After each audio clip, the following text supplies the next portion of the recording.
ونصلی ونسلم علی رسولہ الکریم اما بعد۔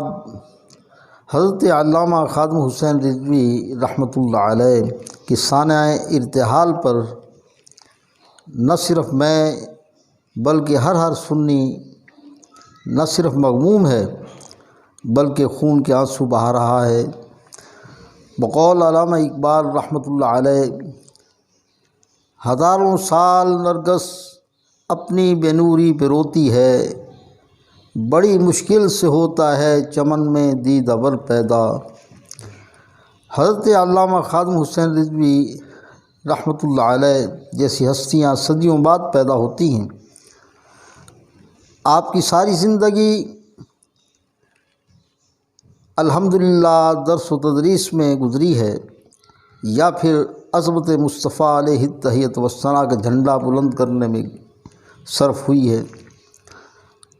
آپ کی مسئلہ ختم نبوت کے سلسلہ میں بے پناہ خدمات ہیں جن کو کسی صورت میں بھلایا نہیں جا سکتا۔ اس سلسلے میں کسی بھی قربانی سے آپ نے دریغ نہیں فرمایا، بلکہ سنی نوجوانوں، بوڑھوں، بچوں تک وہ ولولہ اور جذبہ پیدا کر دیا کہ ہر طرف لبیک یا رسول اللہ، لبیک یا رسول اللہ کا نعرہ ہر زبان پر جاری ساری ہو گیا۔ اب یہ خلا بظاہر تو پر ہونا مشکل نظر آ رہا ہے، ہاں نگاہ مصطفیٰ صلی اللہ علیہ وسلم کا کرم ہو جائے تو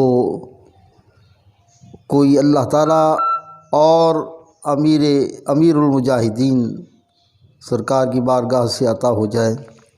علامہ خادم حسین رضوی کے بیٹوں اور تمام کارکنان تحریک لبیک یا رسول اللہ پاکستان اور اس کے تمام دیگر معتقدین، تلامذہ، مریدین کو اللہ تعالیٰ اس عظیم صدمے پر صبر جمیل عطا فرمائے اور صبر کرنے پر اجر عظیم عطا فرمائے، اور اللہ تعالیٰ حضرت علامہ خادم حسین رضوی رحمۃ اللہ علیہ کی دینی ملی خدمات کو قبول فرما کر ان کے درجات میں بلندی فرمائے، آمین ثم آمین۔